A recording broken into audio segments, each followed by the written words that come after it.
I now call the July 18th Board of Adjustment meeting to order. My name is Stephanie Casella. I am the planner for the Board of Adjustment, and I am opening the meeting for the sole purpose of conducting an election for a temporary chair. We have our chair and vice chair absent for tonight. So if I can have a motion, we can get things rolling. Can I make a motion to have board member Rayum serve as chair? Second. All right, Ms. Geffert? Oh, you're taking my Yeah, vote? sorry. Roll call. Yes. Mr. Mantle? Yes. Mr. Rayum? Yes. Mr. Rossi? Abstain. Abstain. Mr. Mattson? Yes. Ms. Record? Yes. All right, that is 5 in favor. You are now the chair. This is your meeting. All right. Thank you. I'll take the gavel. All right. Again, welcome to the Zoning Board of Adjustment meeting for the City of Portsmouth for July 18th, 2023. Tonight we will start with 2 items of administrative business. So we'll get going with the approval of minutes. So we do have the minutes for our May 16th, 2023, which was the first of our 2 May meetings. Are there any comments or corrections to those minutes from any board members? All right, hearing none, do we have a motion with regard to our minutes for June 21st? Mr. Chairman? Yeah. So moved. Seconded. All right, it's been moved and seconded to accept our minutes. All those in favor? Aye. Aye. All opposed? All right, no opposed. Second, we have our minutes for our second meeting of the month of June, the meeting minutes for June 27th, 2023. Are there any comments or corrections to those minutes from any board members? Yes. For our packet, page 10, under the section of speaking to the petition, in that last paragraph of that section, 1, 2, 3, the fourth or fifth sentence, it says Miss Mattson, and it should read Mr. Mattson. Okay, understood. So that was on page 10 of our packet or page 10 of the minutes? Well, yeah, I guess. Oh, yeah. So page 10 of the packet, or so page 12 of the packet, page 10 of the minutes. Okay. Was that the minutes for the 21st or for the 27th? June 21st. Okay, I apologize. I may have goofed that up. So our last was for our minutes on June 21st. I apologize. I think I may have said that incorrectly. But we'll note that you have that minor change for June 21st minutes. Yep. Thank you. Okay. For the June 27th meeting, any comments or corrections to those minutes? I do have 2 corrections on page 2 of the minutes, page 16 of our packet. The paragraph that occupies most of the top of the page says, Mr. Rayum said most of the neighbors had garages. I would like to, it should really read, Mr. Rayum said the applicant claimed most of the neighbors had garages. So that was something that the applicant was making as a claim. And then a little further down on page 9 of those minutes and page 23 of our packet, again, first paragraph that begins with Mr. Rayum ends with the word, he said the deck wasn't a real issue and hoped the additional relief would not be requested. That shouldn't be requested, it should be the word required. That's all I have for corrections to those minutes. If there are no additional corrections, do I have a motion with regard to the June 27th meeting minutes? So moved. Motion to accept the minutes? Okay, is there a second? Okay, it's been moved and seconded to accept our minutes for June 27th, 2023. All those in favor? Aye. Abstain. I'm abstaining. Okay. All right, any opposed? All right, we'll consider our June 27th meeting minutes accepted. All right, we'll move on to the public hearing section of our agenda, starting with old business.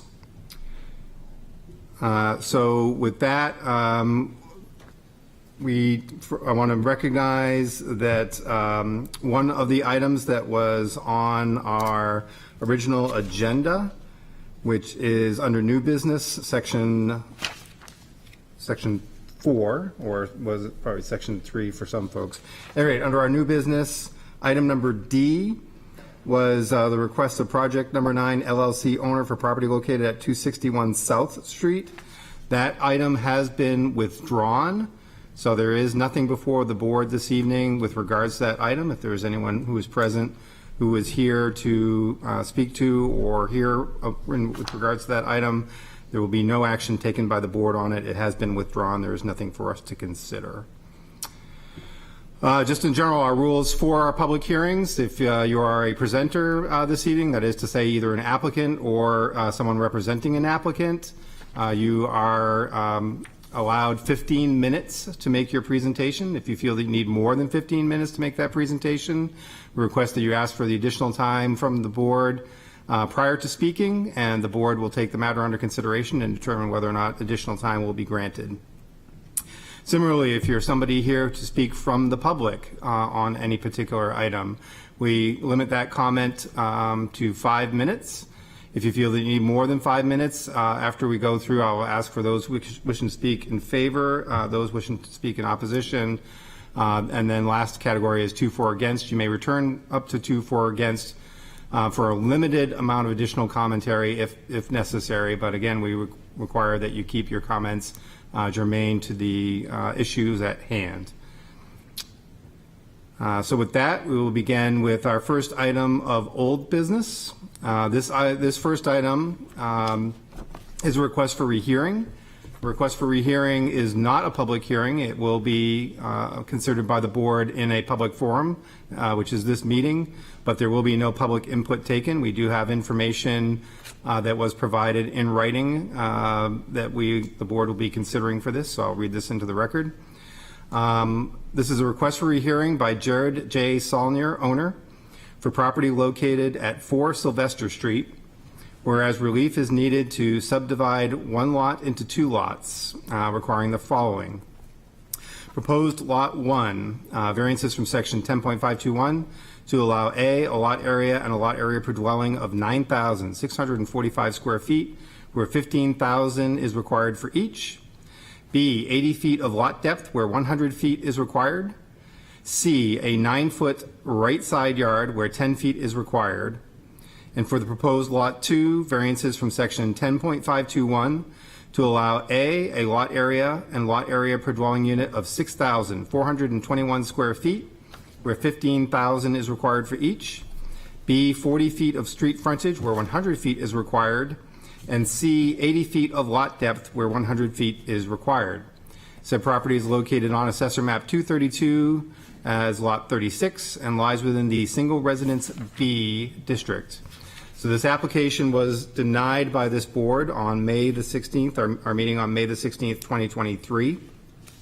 The applicant within the required 30-day time frame has appealed the board's decision, and we do have the information from the applicant.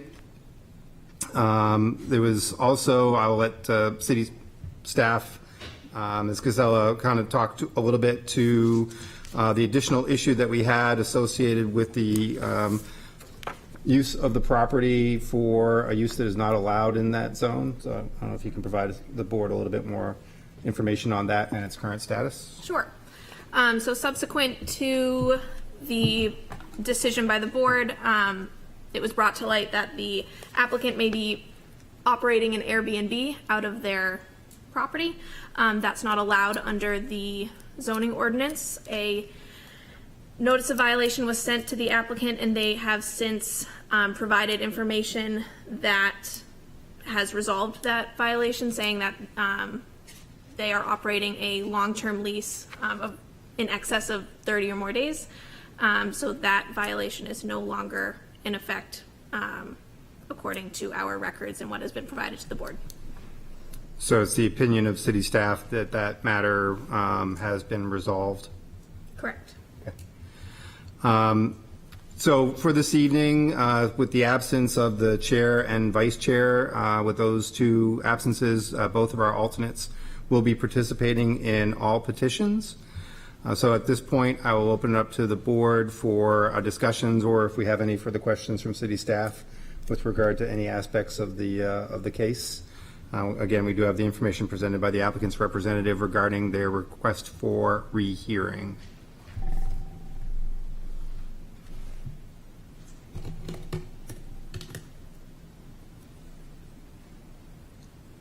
Any initial thoughts? I'll make a few comments. Okay, thank you. Go ahead, Mr. Mattson. Yes. First, I don't take requests for rehearing lightly. I think, generally, we stand pretty solid in our decisions. Although I do admit for this particular application, it was one that I struggled with, specifically the aspect of creating two non-conforming lots would seemingly be not in the spirit of the ordinance, but at the same time, lots of that size are also in the neighborhood, which would be the essential character of the neighborhood. So it was definitely a balancing act for us. Yeah, that's my input. Okay, thank you. I have Have some thoughts? Yes, I have some thoughts I would like to share. Okay, go ahead, Mr. Rossi. I do not think I will be supporting the appeal or request for a rehearing. Basically, I'd like to lay it out. The request leans heavily on Malachi Glen, and I looked and considered the wording, especially as quoted here, but also went back and reviewed Malachi Glen just to make sure I had the contextual understanding as well. And the wording here is that one way to ascertain whether so on and so forth, another approach to determine whether blah, blah, blah. And I know lawyers, and particularly judges, choose words very carefully. And I note that one way and another way is not the English language equivalent of saying the way and the other way, or the only other way. And I like to consider these statements in like sort of translating them into everyday use. If I were to say that one way to get to North Church from here is to go up Junkins and turn left on Pleasant, and another way is to go up South Street, turn right on Middle, and then right on State and left on Pleasant, that would not imply that those were the only two ways to get there from here. Nor do I think that the wording of this decision implies that those are the only two criteria by which we can make an assessment. And I have to believe that being as careful with wording as trained attorneys and lawyers are, it was intentional that the court left the zoning boards with some leeway as to how they would interpret and apply the spirit of the ordinance. Further, with regard to Malachi Glen, I do understand a valid point that one is not to rely on tautomeric logic that states that simply because something is out of compliance with the zoning ordinance, it is therefore necessarily in violation of the spirit of the ordinance. But I do not believe that that's what the wording of Mr. Mannel's motion implied.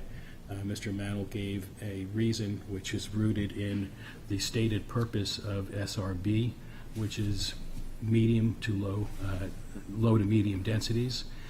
And I do believe, based on the leeway that we are given under Malachi Glen, that is valid for us to consider that as part of our understanding of the spirit of the ordinance. So on that basis, I do not believe that the decision that this board reached was either unlawful or unreasonable.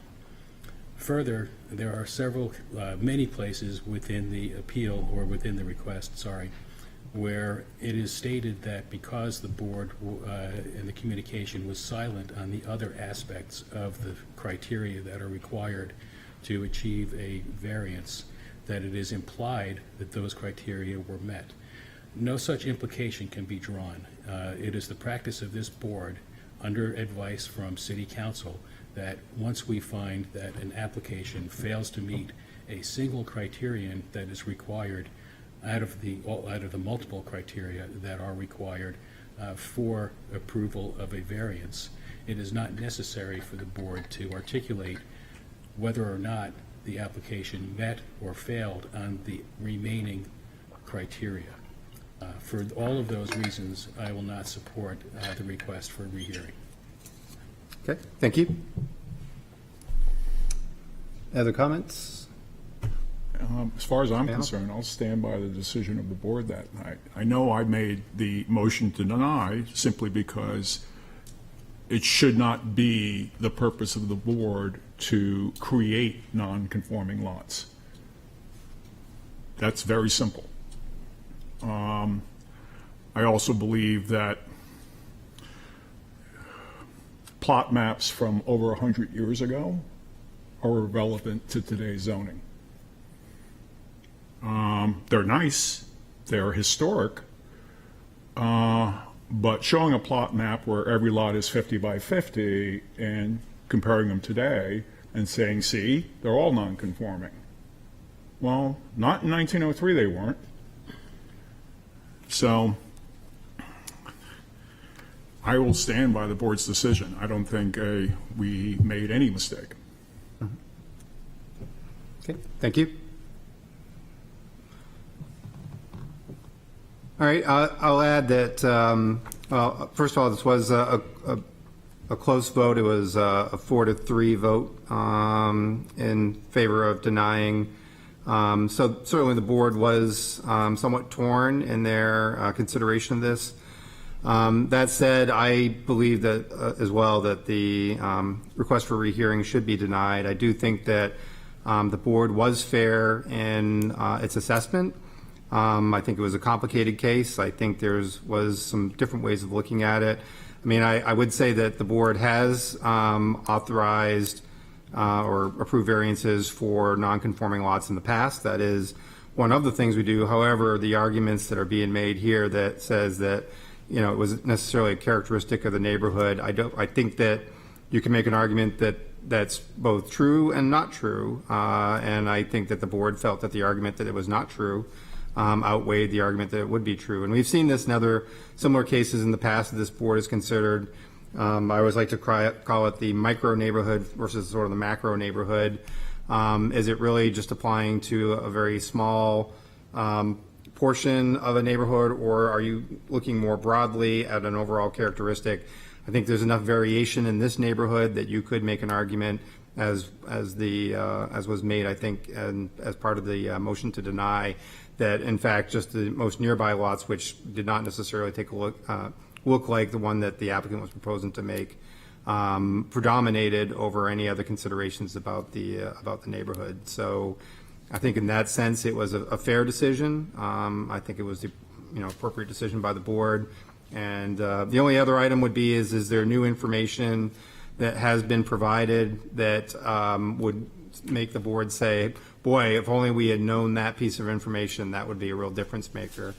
And the applicant did provide some additional information regarding the fact that a house that formerly stood on the property might have been occupied. Again, I don't think that in and of itself is anything that is a significant factor that would make this board feel that there was a need to reconsider the information that was put before. It's interesting, but I don't think it makes a substantial difference in the view of the board. And that, as always, the decision of the board, as Mr. Mattson noted, needs to be very carefully reconsidered, because we can't just constantly be second guessing ourselves. So with that, I would support a motion to deny the request for rehearing. I would like to make a motion to deny the request for rehearing. Okay, thank you. Second. I'm sorry, who made that second? Yes. Okay, thank you, Ms. Gifford. Go ahead with your motion, please.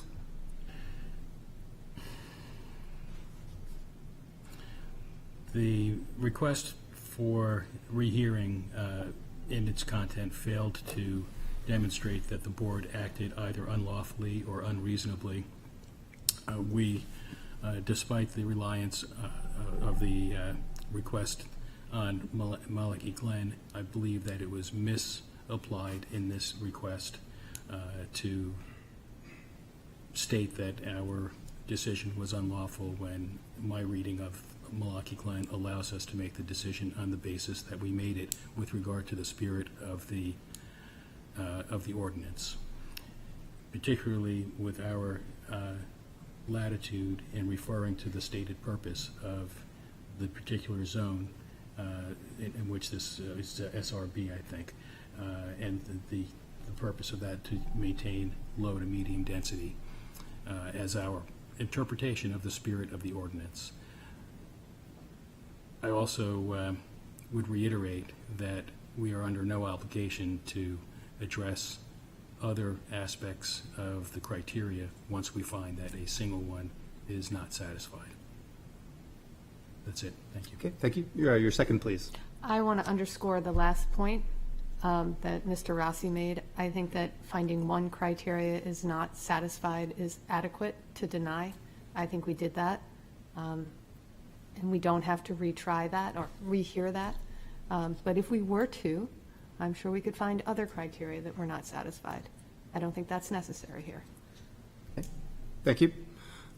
Any comments from any board members with regard to the motion? All right, if there's nothing further, we'll move to a vote. I'll begin on my left. The audience is right. Mr. Mattson? No. Mr. Rossi? A vote yes is to deny, right? A vote yes is to deny, sorry. Yes. Yes. That is correct. Okay. Mr. Mantle? Yes. Ms. Geffert? Yes. Ms. Record? Yes. And the chair also votes yes. The request to rehear is denied 5-1. All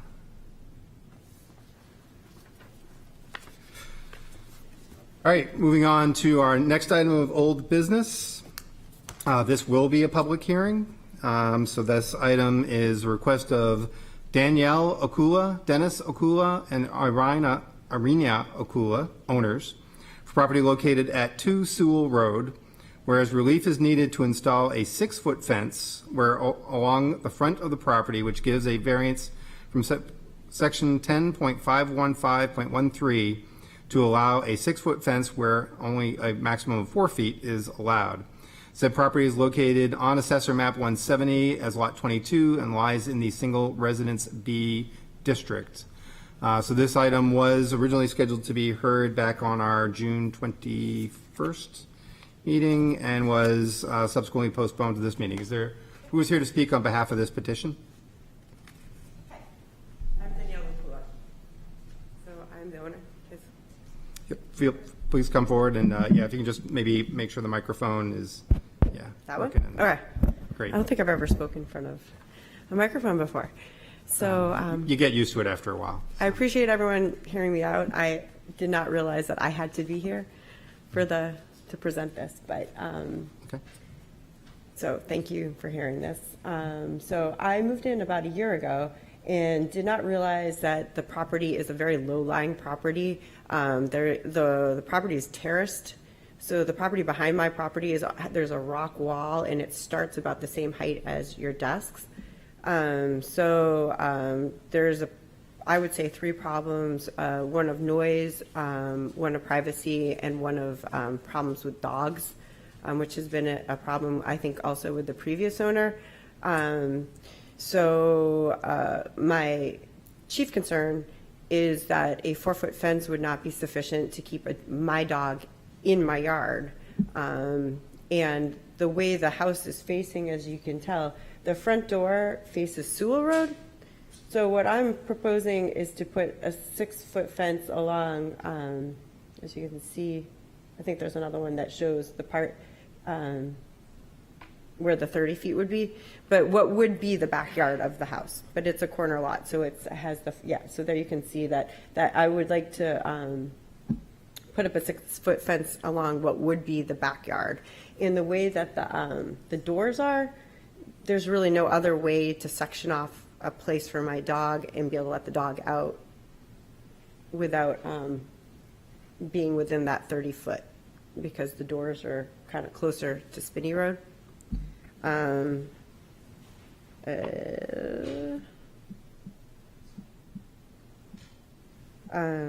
I believe you guys are more concerned about the spirit of the ordinances, which I'm not super comfortable talking about. So I'll just talk one more time about what I would say as a homeowner.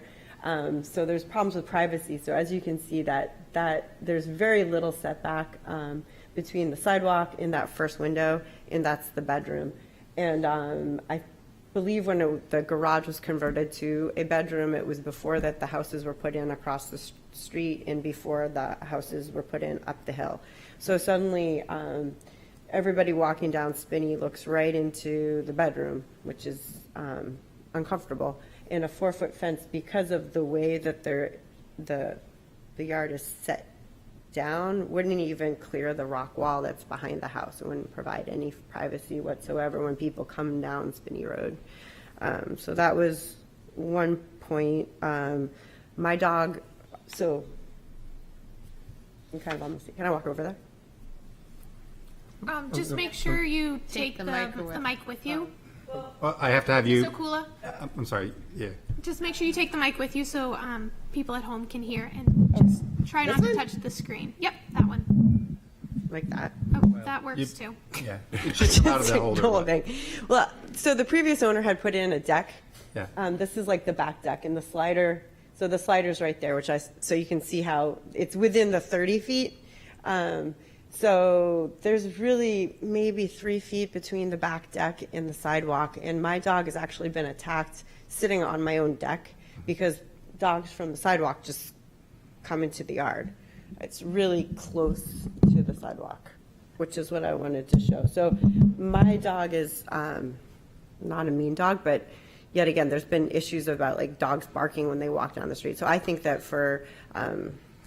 I did speak with the back neighbors and other neighbors. I think everyone would be happier with a fence that kept my dog in, their dogs out. And then the final thing that I wanted to mention is just the noise of traffic coming down Spinney, because it is a bedroom there and there's no other way to separate. So I was hoping that a solid vinyl fence might diminish the noise of the traffic going down the street. To touch on the points, and I will not be contrary to the public interest. As I mentioned, I've spoken to various neighbors about my situation, about the previous dog owner who had dogs that the only way to keep your dog in the yard is to attach him to the house. And her dog has escaped and attacked a different dog. And as I said, my dog has already been attacked. So I believe that in the spirit of the neighborhood, everyone would be much happier if there was a spot for the dogs to be.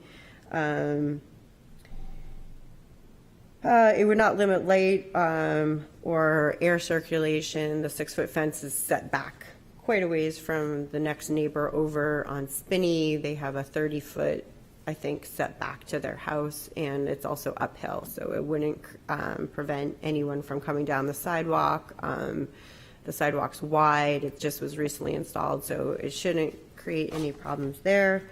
The spirit of the ordinance will be observed. I believe the spirit is to avoid unsightly fences or a spite fence or anything of that notion. And as I said, if this had been a normal lot where it was flat, maybe a 4-foot fence would be sufficient, but just the fact that it's sunken in, a 6-foot fence would be more reasonable without, how do I want to say it? Yeah. Similar privacy and wouldn't interfere with the lives of the neighbors. Substantial justice will be done. So as I said, I'm asking for this variance because of the nature of the terrain, not because I have any opposition with the ordinance. I understand that a 4-foot fence is nicer, especially in the front yard. But as I said, this is trying to create a backyard. The value of the surrounding properties will not be diminished. In fact, I believe my neighbors would prefer to look at a fence or somewhat of a fence than to be looking right into my yard. I've spoken to both neighbors on both sides, and they haven't objected. The little enforcement of the provision of the ordinance would result in an unnecessary hardship. As I said, I'm just repeating myself, but because of the way it's terraced, a 4-foot fence would not provide any privacy or really serve the purpose of keeping a dog that's higher up from jumping in.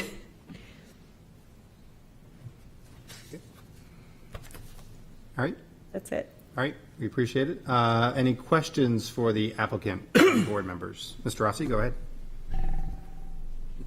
Looking at the contour of the lot, particularly the sidewalk on Spinney, are you proposing to put the fence right up against the sidewalk, or are you proposing to put it at the bottom of that little gradient?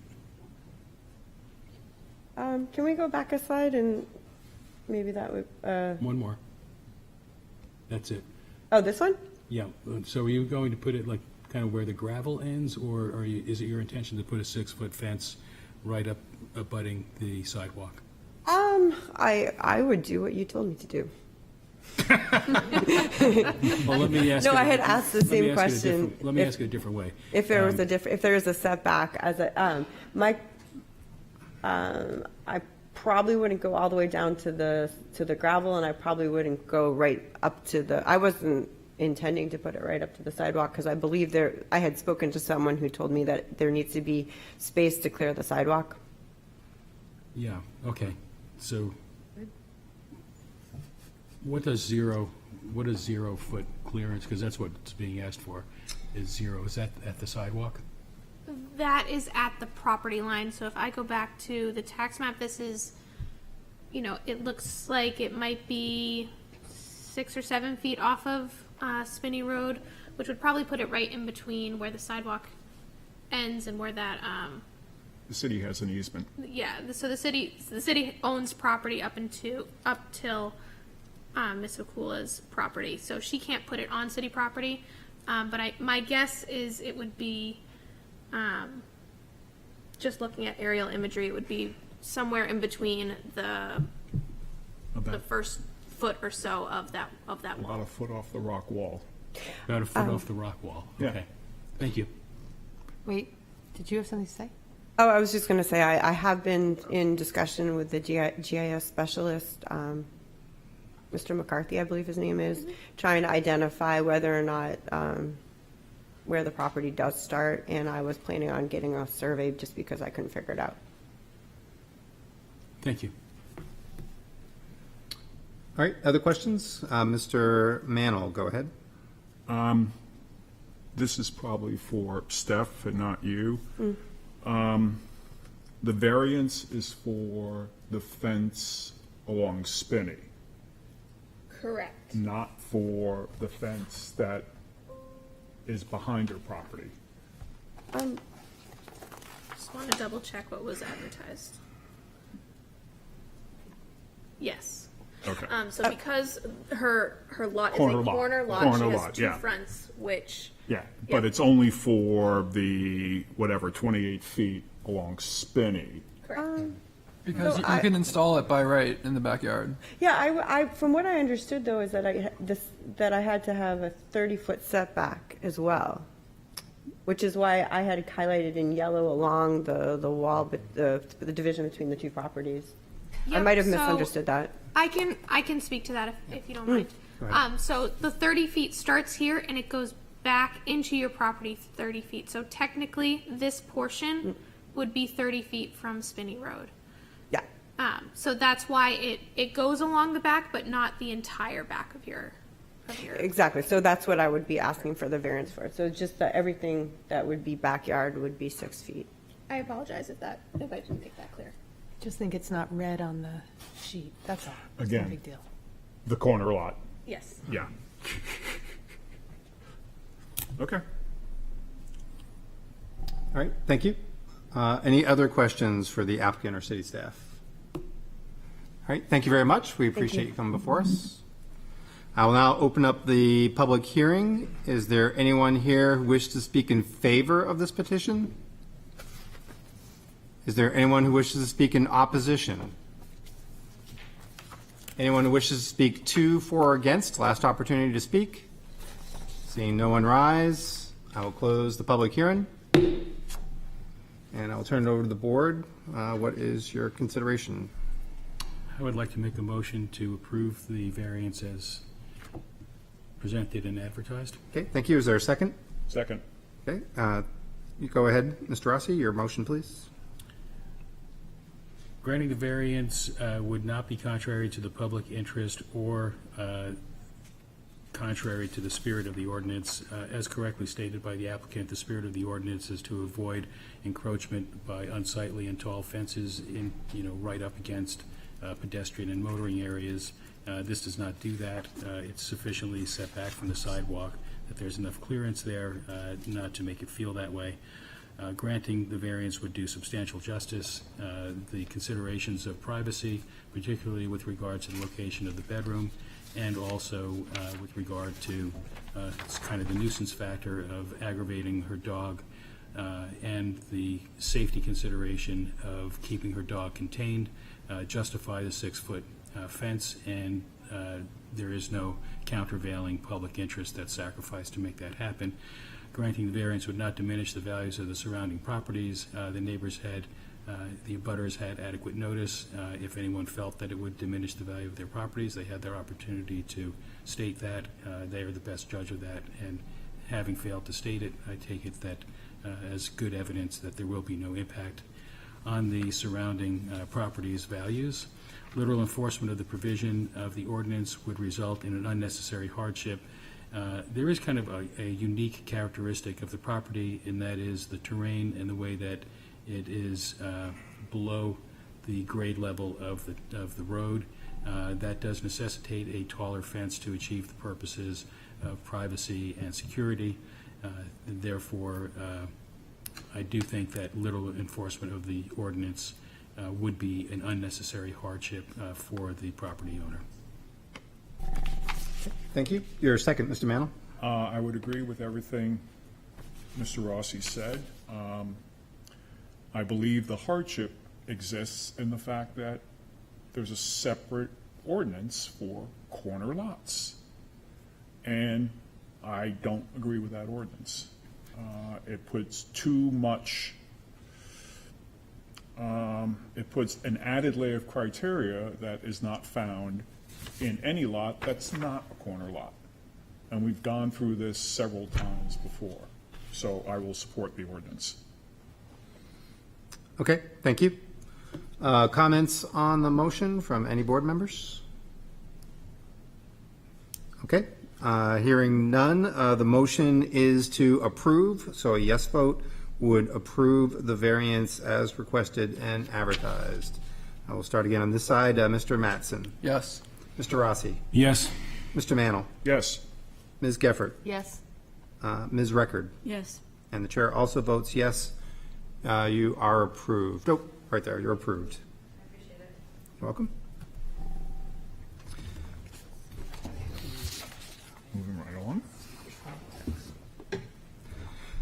All right, moving on to our new business for this evening. Our first item up is the request of Peter Gamble, owner, for property located at 170 Aldrich Road, whereas relief is needed to demolish the existing garage and construct a new garage, which requires the following. 1, a variance from section 10.521 to allow a 7-foot right side yard where 10 feet is required, and secondly, a 23% building coverage where 20% is allowed. Said property is located on Assessor Map 153 as Lot 21 and lies in the Single Residence B district. So this item was previously, back in our May 23rd meeting, was denied by the board. A request for a rehearing was submitted, and on the June 21st, 2023 meeting, the board did grant a rehearing of the request. So this will be that rehearing. Who is here to speak on behalf of the applicant. Good evening, members of the board. My name is Chris Fisher. I'm an attorney at Boynton Waldron in Portsmouth, New Hampshire, and I represent Mr. Peter Gamble, the owner of 170 Aldridge Road.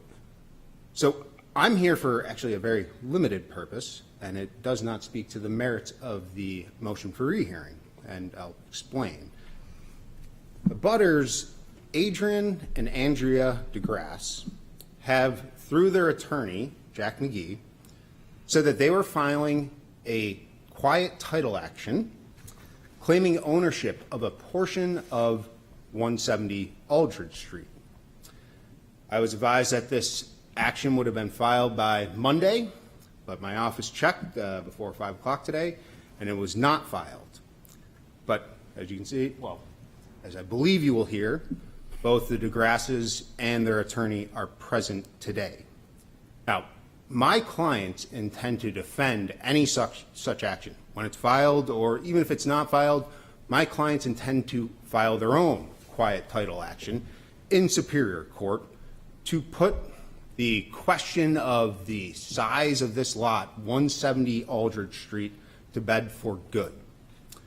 Now, the significance of this for the board here is these circumstances create the conditions where the board can find that it lacks sufficient information to rule on the merits of the request for rehearing on this variance. And the board will lack this information until there is a final decision on the merits issued by the Rockingham County Superior Court regarding who owns what at 170 Aldridge Road. My client's position is that we own everything that's in the deed, everything that's on the map, everything that's in the survey that was done and submitted in support of his request for rehearing. So, as it stands right now, as I mentioned, the board lacks sufficient information to rule on the merits. This implicates potential relief under RSA 674:33 subsection 8. And that allows this board to enter a decision based on a lack of information to dismiss this request for a variance without prejudice, for my client to renew his request for the variance once there has been a final decision on the merits issued by the Rockingham County Superior Court. And I mentioned I'm here for a very limited purpose, and that is it, to present this and ask that the board exercise its discretion under RSA 674:33 subsection 8 and dismiss this variance request and motion for rehearing without prejudice to my client's right to bring the variance request again. Unless the board has any questions about this specific issue, I see that there is one. Hold on just a moment. Go ahead. Okay, yeah, questions for the applicant's representative. Mr. Mann, go ahead. Why wouldn't you just submit a request to withdraw? Well, because out of It carries no prejudice either. You're still in the same position you are right now, and you basically just request to withdraw the petition, knowing that you can always bring it back whenever your legal matters are settled. in my legal opinion, I don't think it's as clear cut as a dismissal without prejudice issued by this board. Could you elaborate on that? Well, if we withdraw our motion for rehearing, then we try to resubmit a variance request down the road, the DeGrasses could come up and make the exact same argument down at a later date. So this is just an abundance of caution that we are making sure we don't prejudice ourselves down the road when we resubmit a variance request. Anything further? No? Okay. Other questions? Yeah, I have a question. Yep, Mr. Rossi, go ahead. The dispute over the property, how does it impact the particular application? Is the lot line location in question? Yes. Nearest the right side property line? Based on what I've been told from counsel for the DeGrasses, they intend to claim, whether it's adverse possession or some other legal theory, that they own a portion of the lot. So it would affect the dimensional requirements, the dimension of the lot, and the frontage requirements. Okay, thank you. Other questions? Okay. Thank you for your time. And if there's, I suppose if the board has questions about the merits of the motion for rehearing and the variance, my client, Mr. Gamble, will answer those. I mean, the motion for rehearing, I mean, was Right. already granted. Yes, you're right. Excuse me. Misspoke there. Thank you. Okay, thank you. So before we open up the public hearing, we do have Assistant City Attorney McCourt here, who also can advise the board if necessary to help explain what our options are. I would, if the board would be interested in understanding, and getting a legal advice from our counsel, that could be helpful. If Attorney McCourt, if you could come forward to help us out. He noticed the head nod. Come on down. Thank you, Mr. Chair. I'd be happy to answer any questions that the board may have. Okay, Mr. Mantle, go ahead. Is there any difference? The difference, I think, is that the dismissal without prejudice is specifically prescribed as one of the statutory powers available to this board. Withdrawal is something that's prescribed by our rules, and that's the difference. And I think, out of an abundance of caution, as the attorney mentioned, he wants to avoid any perceived irregularity in the board's decision making and remove any chance that it could be that the board's decision could be appealed. I think that's where he's going. Okay. Any other questions or anything you think would help us understand this a little bit better? I know you've got your nose in the book there, Mr. Rossi, so. It's very plainly written. Okay. I'm just reading it so I can make a proper motion. All right. All right, thank you very much. We appreciate your assistance. Of course, thank you. Chairman, All right, with that, may I briefly address the issue since we're the ones who... yep. With that, my intent is to open up the public hearing. So I will open up first, or anyone who wishes to speak in favor of the petition. Is there anyone who wishes to speak in opposition?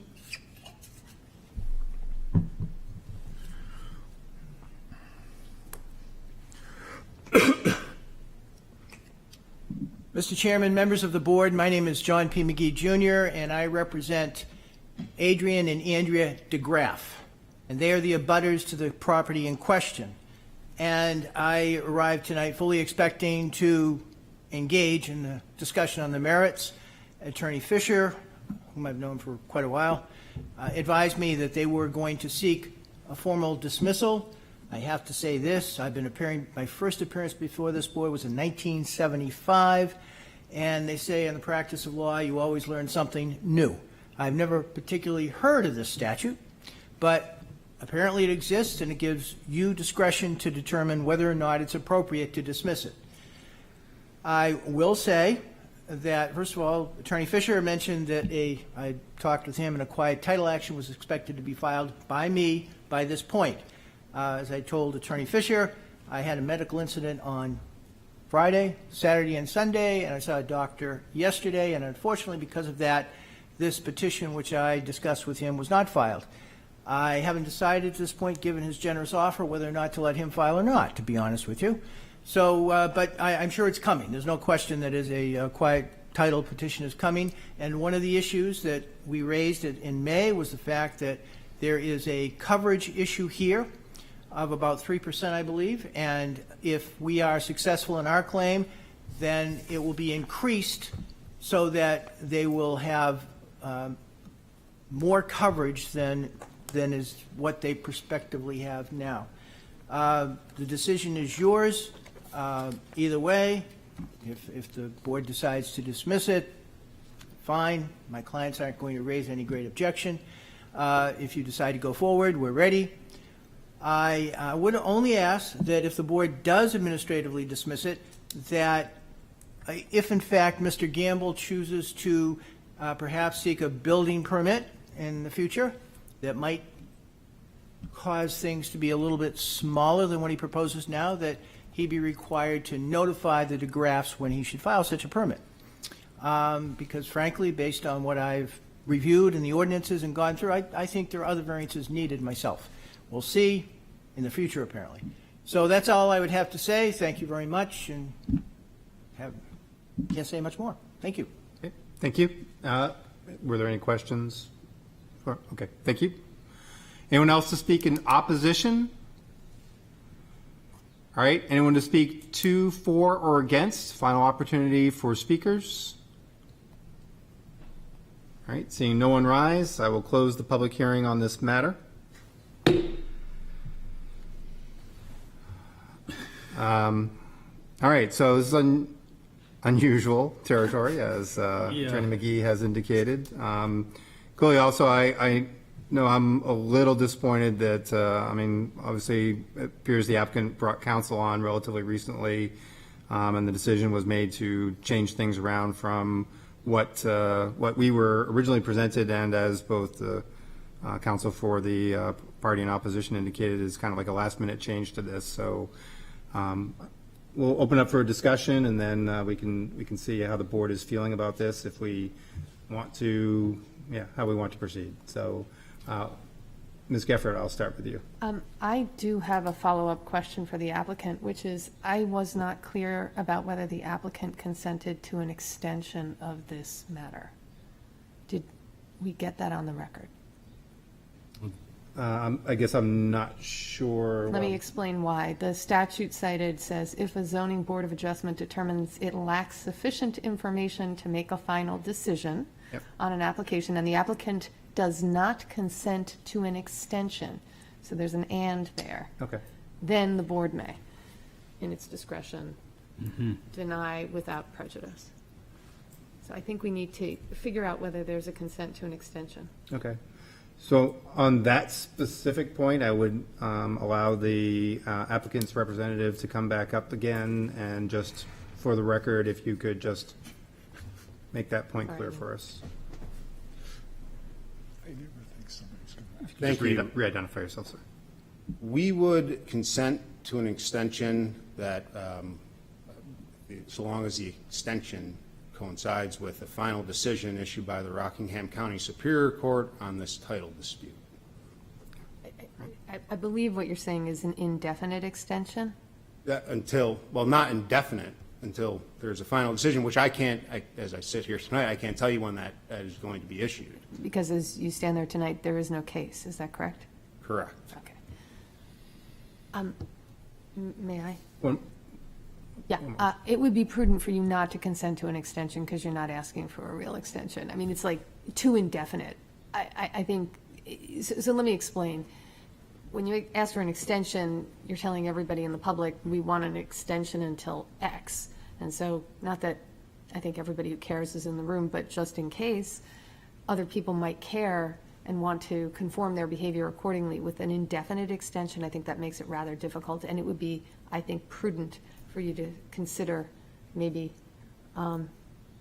not consenting to an extension, or let me be more precise. The extension I would like your client to consent to is a specific time period. If your client can't do that right now for the reasons you've just cited, I believe you may be saying, however hard, that you're not consenting to an extension of a specific duration. Would that be fair? That is fair. Okay. All right. Oof. all right. Thank you. Thank you. Thank you. Okay, board. Yeah, clearly we're in lawyer territory Sorry. now. Nope, that's quite all right. Most of our board is composed of lawyers for good reason. Those of us who are engineers and whatnot are. Glad Mr. you're Mannell, not you had lawyers. great comments. I will make a motion, and Attorney McCourt's in the room, to dismiss this application with prejudice? No, Without, Without prejudice. It's, I'll second it. Okay, The specific wording should be to deny the application without prejudice, according to the statute. It's deny the application? Deny the without prejudice? application without prejudice. If you would just read this, we've lacked. Oh, I thought he said dismiss without prejudice. Maybe I did, but No, he's correct. the that- attorney said. Well, whatever, I mean, just Okay. do the thing. all right, so we have the maker of the motion, the second, agreed that the motion is to deny the application without prejudice. We have agreement on that point? All right. Your motion, please, Mr. Mantle. I am following the advice of our city attorney in concurring with the applicant's attorney until the applicant and the abutters solve their legal issues in Superior Court.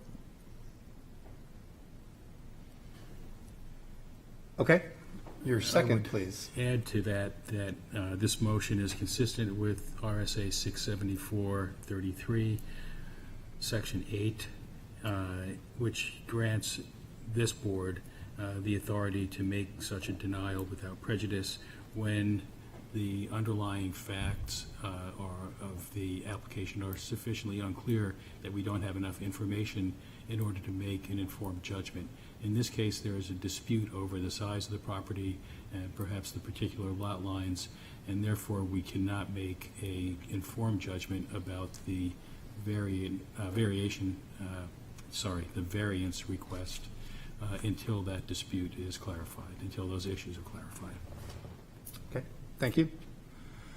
All right, discussion on the motion. I'd welcome discussion on the motion. Yeah, Mr. Mattson, go ahead. Yeah, I'll just make two comments. One, I can see how if there was just a withdrawal, first of all, it doesn't look as good for the applicant to withdraw their application and then come back without any context, whereas this denial without prejudice is slightly different. And furthermore, if the applicant just withdrew, the abutter could essentially indefinitely delay their action until this applicant came back before us again and just start the process then in an attempt to delay at that point. So I think this would help resolve things sooner, and for that reason, I would be supporting the motion to deny without prejudice. Okay, thank you. Any further comments? Ms. Gifford, I don't know if you want to help us explain to us the nuance that you were concerned about a little bit, or? I'm just sure. I was just following the statute. So to deny an application without prejudice, the applicant first has to not consent to an extension of the application according to the sentence in the statute. And it would appear that this was added relatively recently to the statute, which is why it's novel. All right. But it's in essence the board's understanding that we are doing this with the concept that at some point when the issue is resolved through the courts, that this case will be essentially taken out of a pending status at that point if the applicant wishes to request to do so, and we can reconsider at that point. Yeah, it's actually not a reconsideration. It's a new application. But you know how in the packet it says this came up for a variance here, it was denied, it was Right. granted, it was denied. This will say without prejudice, so that there's nothing in the record Okay. that makes it look bad. It's basically, I think what you're saying is that, I'm just checking to make sure I understand it. This means the applicant will not face Fisher v. Dover when they bring the same application. Correct. Also true. That's a better way of saying it. In the lawyer Yet another word. benefit. Okay. All right, thank you for helping us to understand that. Any additional comments? I'll just say I will support the motion. I was kind of irritated somewhat by this request originally. First of all, again, it was nothing that we had in a written format. It was kind of sprung on the board at the last minute. So I am kind of concerned about that. Understanding that the applicant is under, unusual circumstances and, is seeking counsel, and that was the advice of counsel, but at the same point in time would have been preferable that the board had more time to absorb this, had it as a written information. Also, I believe we have given a great deal of deference to this applicant throughout this process. The applicant originally came before the board remotely by Zoom. That caused some issues that ultimately led to our decision again to allow a rehearing, which is an unusual set of circumstances. Again, deference to the applicant, and now we kind of have this really unusual request again, not something that we normally have. So again, we are providing deference to this applicant. So hopefully all of that makes sense. I was concerned maybe the board would want more time to consider it. I think we feel pretty solidly that we understand the nature of what's being asked for here, the reasons for it, and why it would be appropriate if the board in fact votes to approve the motion as specified. So with that and the fact that this is a rehearing versus an initial hearing, which again kind of also puts kind of like an unusual spin on all of what's going on here, I do think that the action that the board is proposing to take makes sense, so I'll support it. There are no further comments. We'll move to a vote. Again, the motion is to deny without prejudice, so a yes vote will in fact grant that denial without prejudice. Starting again on the same side, Mr. Mattson? Yes. Mr. Rossi? Yes. Mr. Mantle? Yes. Ms. Geffert? Yes. Ms. Record? Yes. And the chair also votes yes. You are denied as requested. Okay. And thank you, Attorney McCourt, for your support this evening. We appreciate you hanging out at City Hall probably longer than you wanted to today, but just having you there was helpful to the board. All right. With that, we can see the last time I was acting in this role, it wasn't electronic, so this is throwing me off a little bit. Okay. All right, next up, our second item for new business. The request of John C. Wallen and Janine M. Gurgenti, owners, for property located at 5 Cleveland Drive, whereas relief is needed to install a 6-foot fence, once again, along the primary and secondary front of the property, which requires a variance from section 10.515.13 to allow a 6-foot fence where a 4-foot maximum height is allowed. Said property is located on Assessor Map 247 as Lot 74 and lies within the Single Residence B district. Who is here to speak on behalf of this petition? Please come forward.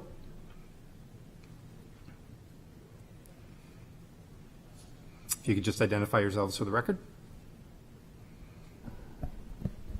And adjust the microphone as necessary. For tall people. Yeah, I know. I'm Janine Gurgenti. Hi, I'm John Wallen. Okay, welcome. So we're in a similar situation as the person who spoke regarding their fence on Sewell Road. We have been trying to build an in-ground pool in our backyard, or what we thought was our backyard, but we've come to discover that we too have 2 front yards. And so we are asking for your permission to build a 6-foot fence on what we call our backyard, so that we can have privacy and security for the in-ground pool that we plan to build. We've talked about the project with our closest neighbors, and they're actually really happy for us and excited about the pool and have no objections to us building the fence. We certainly intend to make it aesthetically pleasing, to not be right up against the road, either to not be an eyesore, and actually just provide privacy for those on the outside of the fence and those on the inside of the fence. Our property also slopes down toward the road, so our neighbors behind us are a bit higher and can look kind of right in to our backyard, and so the 4-foot fence just wouldn't cut it. So that's it in a nutshell, and we're happy to answer any questions you might have. Okay, so, and you did provide us a written description of the criteria that the board will be considering to approve your application. I do just want to make sure that, is there anything that you want to touch on in that? Again, this is how the board will be deciding whether or not we grant your request.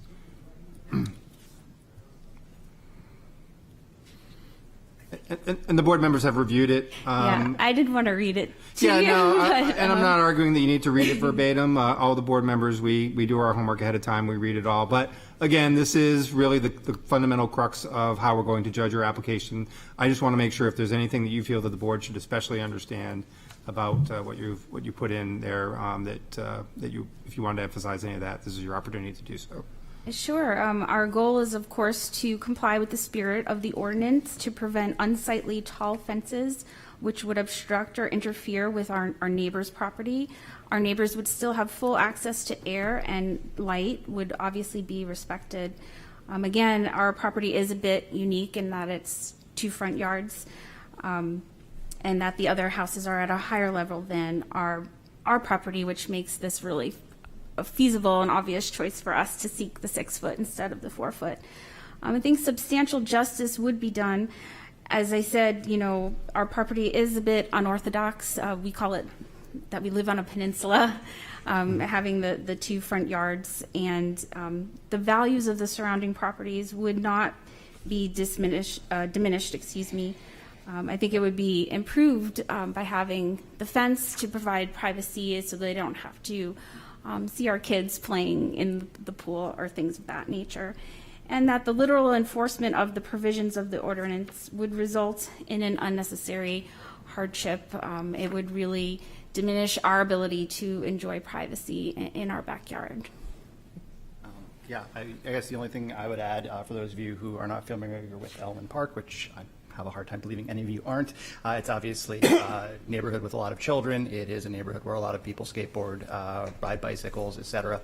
Having a 6-foot fence along that Taft Road, which is heavily trafficked by pedestrians and kids of all ages, being at 6 feet would also make us feel more secure that children are less enticed to maybe try and jump into the pool. Yep, we would very much appreciate a variance. I did want to make one note just to spare you all having to maybe correct this in the future. My surname has a very, very common typo in it where it's spelled W-A-L-L-E-N in the new business, and it's spelled W-A-L-L-I-N. Okay. Which is on your letter. Yes. So noted. Thank you. We apologize for that. So, yeah, I'm familiar enough with Elmwood Park to know that you are on one of the 3 streets that are named after Democratic presidents. So, yeah. Well, trivia question for the board will be, what are the other 2 streets? But we'll work on that later. All right. Any questions for the applicants? Yes, Mr. Mattson, go ahead. Yeah, I just have one question. I can clearly see that the fence will be set back from Taft Road, which is perceived as your backyard. Is the sentence in your description that the fence would come as close as 12 feet from the edge, measured 24 feet to the center? Are you saying that's the same thing, where it's 12 feet from the edge and 24 to the center? Yes. So we did a number of measurements because we weren't sure which were the germane numbers for this board to consider. Okay. So we measured from the property line on our neighbor's property, we measured from the center of the road, we measured from the edge of the road, and we measured from our property line. We would be set back approximately 12 feet from the road, which based on the survey that we had completed last year would be about 8.5, 9 feet from our property line. Yep. Okay, Mr. Rossi, go ahead. Or are you done, Mr. Mattson? Yep. Okay, Mr. Rossi, go ahead. The way I look at your property diagram, which is page 121 of our book, it's got a lot of hand-drawn stuff. Yep. Yeah, it's up there now. I just wanted to clarify, it's only this corner, right? It's not the entire length of the fence that's encroaching. Yeah, because of the way that Taft curves, Yeah. and because we were encouraged to apply for the variance at the maximum that we might need. Again, understanding Portsmouth building conditions in the ground are subject to ledge and all of those things. Right. It's possible that the fence will actually be closer to our home than what we've requested by a matter of inches. Yeah. And yes, to your point, as it moves closer to our neighbor's property line, respecting the 10-foot side yard boundary, it is most likely that that far corner where the circle is may not actually even require a variance, but we are requesting a variance for the whole fence just to be safe. And that corner that's definitely going to require a variance, is that where you've got like a number of shrubs and that little stone wall? It's kind of like a terrace up there? Yes. Okay. Thank you. Thank you. Other questions? All right, thank you very much. We appreciate you coming before us. With that, I will open up the public hearing. Is there anyone here to speak in favor of the petition? Anyone to speak in opposition? Anyone to speak to, for, or against? Final opportunity. Seeing no one rise, I will close the public hearing. All right, board? Well, I'll be supporting the petition, but I don't want to do the work of the motion this time. Let's do it. I'll make a motion to approve the variance as presented. Okay, thank you. Is there a second? Second. Okay. Your motion, please, Mr. Mattson. Okay, to address the 5 criteria, granting the variance would not be contrary to the public interest. The proposed use of this single-family home with adding a 6-foot fence does not conflict with the explicit or implicit purpose of the ordinance, and it does not alter the essential character of the neighborhood, threaten public health, safety, or welfare, or otherwise injure public rights. And that addresses, you can take that in combination with granting the variance would observe the spirit of the ordinance. So that addresses the first 2 criteria. Granting the variance would do substantial justice. The benefit to the applicant is not outweighed by any harm to the general public or to other individuals. In fact, this clearly would benefit the applicant. And for the next criteria, granting the variance would not diminish the values of surrounding properties, and there's no reason to see why adding this fence would diminish the value of surrounding properties.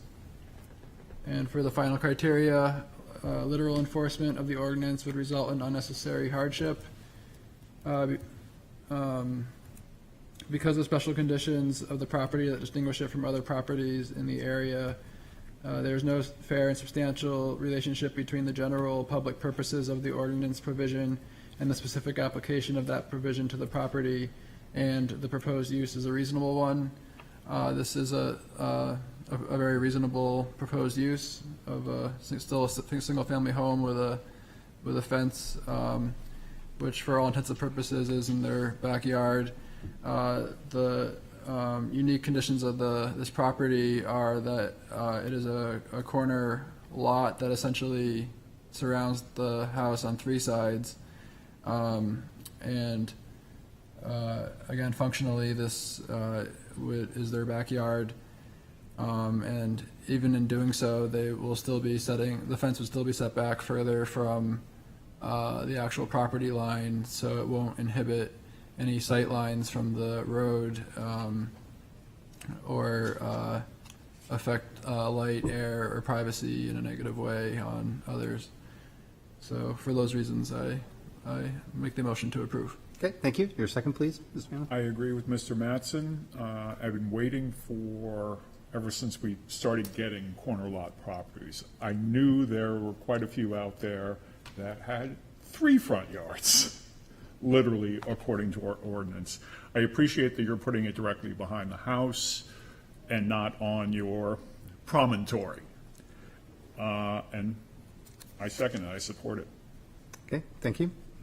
Comments on the motion from any board members? I think a factor that leads me towards support as well is with an in-ground pool and children in the neighborhood. I do think having a 6-foot fence is an important safety feature, and I'm very happy to support that. Okay, thank you. Yeah, I'm not sure if there's actually even a requirement for a specific, I guess not. You probably don't need to be quite that high, yeah, but good point nonetheless. All right, if there's no further comments, we'll move to a vote. The motion is to approve, so a yes vote will approve the applicant's request here tonight. Mr. Mattson? Yes. Mr. Rossi? Yes. Mr. Mannel, Yes. Ms. Geffert, Yes. Ms. Record, Yes. and the chair also votes yes, you are approved. Thank you all for your time. You're welcome. You too. Bye-bye.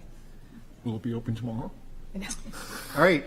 Our last item of business for tonight, with recognition that 261 South Street was withdrawn, is the request of Thomas P. Rooney, owner, for property located at 29 Spring Street, whereas relief is needed to install one mechanical unit on the left side of the primary structure, which will require a variance from section 10.515.14 to allow a 4-foot left side yard where 10 feet is required. Said property is located on Assessor Map 130 as Lot 21 and lies in the General Residence A district. And we have someone here to speak on behalf of the petition. Yes. Please Thank introduce you. yourself and tell us. Yes, I'm Tom Rooney from 29 Spring Street. I appreciate your time tonight. So as you said, we're looking to install a heat pump mechanical unit on the left side of the house where the current setback is about 6 feet. So with the unit, it will be roughly 4 feet and 10 feet is required. The house is positioned on the lot with the left side setback, as I just said, of approximately 6 feet. There's a fence at that property line. Positioning the outdoor unit there would be result in being adjacent to the positioning on the other side of the house would be adjacent to the patio and near a fence gate. This desired location is shown. It would be below the fence line and screened from the public view by the fence. I was here back at the second meeting in May and received approval to install 2 units at the rear of the house. Turned out the contractor didn't do their homework and the run was too long, so I'm back. Now to put it on the side, closer to where it's going to be installed in the house. So we're right next to our left abutters. We did work with them, and I thought it was going to get read, but they did submit written comments. We got it. Okay, Yeah, we have those for the record. great. Yeah, we walked through where we were planning to put it there, and they were fine with that. So just quickly through the criteria, so 10.23321, not contrary to public interest in this location, we'll have a limited view of the heat pump unit, again, screened by the fence there. 10.233.22, the variance is consistent with the spirit of the ordinance, as just stated, it's outside of public view. 10.233.23, substantial justice will be done as we'll be able to upgrade the existing mechanical system without negatively impacting the neighborhood. 10.233.24 will not diminish the value of the surrounding properties as the unit, again, is mostly screened by the our neighbor's fence. And the final criteria, 10.23325. The special condition is the existing non-conforming side setback, and the location of the unit on the right side would be adjacent to the patio and visible to abutters and from the street. And I think this sums it up. So my previous application was the 2 units are in the back. That was approved. We're moving now just about midway down the house. And again, that left side, there's a fence that runs there. And that's the neighbors that had submitted the written comments. I think that's it. I'm happy to answer any questions. Okay, thank you. Questions for the applicant? Yep, Mr. Mattson, go ahead.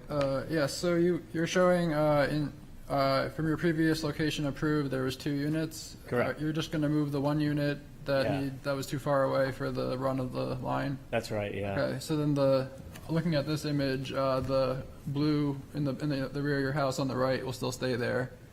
But that was already approved, and the one on the left will move to the side? Correct, yeah. Okay. Exactly. Thank you. Other questions? All right, thank you very much for coming before us. We appreciate it. Thank you. All right, I know it's a little pro forma, but we will open the public hearing. First, is anyone to speak in favor of the petition? And as the applicant noted, we do have written correspondence from the 39 Spring Street address, the next door abutter neighbor that is in favor. Is there anyone in opposition? Anyone to speak to, for, or against? Last opportunity to speak. You have nothing further. With that, seeing no one rise, I'll close the public hearing. and turn this over to the board. Who wants a crack at this one? I'll do it, Yeah, come on. Okay, right. I'm gonna move that we grant the variance to place a mechanical unit within the left yard setback, leaving only 4 feet instead of the required 10 feet in the left yard, for these reasons. Oh, hold on. I need to get a second first. Oh, sorry. Is there a second for that motion? Mr. Mantle? You're Mr. Second tonight. Okay. Ms. Gefford, go ahead, please, with your motion. And I would say that I also want to call up the discussion and the analysis from the original variance request that was granted on May 23rd, 2023, just to be part of the record. But granting this variance would not be contrary to the public interest. We found then, and we find now, that the public interest is not disserved by placing this behind a fence on the side property line. And in support of that, the abutting neighbor who shares that property line has supported this application. Granting the variance would observe the spirit of the ordinance. There is nothing in the ordinance that this takes away from. It essentially allows the single residence to continue with Fish and Heath. Granting the variance would do substantial justice. A split like this is much more efficient than most any other heating and cooling system that could be installed on the property. I think that's justice in and of itself. Granting the variance would not diminish the values of the surrounding property. We found that for the first installation, and here again, I think it is supported. This is just enhancing the property, and in so doing enhances the value of the surrounding properties. And literal enforcement of the provisions of the ordinance would result in an unnecessary hardship. In this regard, particularly given where we stand with the first variance granted, denying this variance here would mean that the applicant would go away with half of the heating and cooling system that the applicant desires for his property. I think that alone is a hardship that's substantial, and there's no reason for it, particularly given that the modest incursion on the side lot line is not opposed by the abutting neighbor. Okay. Thank you. Your second, please, Mr. Mantle. I agree with the maker of the motion. All right. Comments on the motion from any board members? I'll say I will be supporting the motion and these units that the applicant is putting forward. I have one. They are like whisper quiet, so in terms of any noise concerns, I don't think there's anything there. I mean, again, fundamentally, the home is tight up against the property lines. To make any kind of improvement to place an air conditioning condenser, which is pretty much a necessity for modern living, was going to require some kind of relief from this board. And really, the applicant is coming before us because of technical issues associated with where they need to place it. So with that, I'll support the motion. If there's nothing further, we'll move to a vote. The motion is to grant/approve. So a yes vote will approve the applicant's request. Mr. Mattson. Yes. Mr. Rossi. Yes. Mr. Mantle. Sorry. Mr. Mantle. Yes. Okay, thank you. Ms. Gefford. Yes? And Ms. Record. Yes. And you are, the chair also votes yes, you are approved. So again, for the record, 261 South Street, the last item of new business that we had tonight has been withdrawn.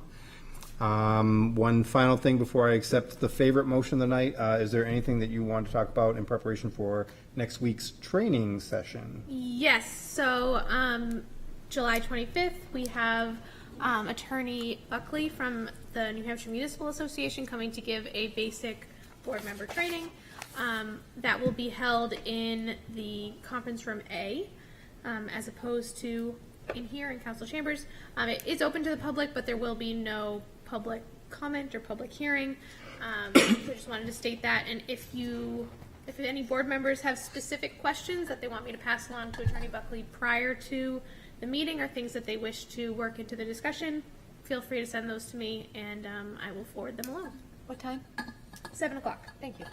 Yep. All right, thank you. Appreciate that.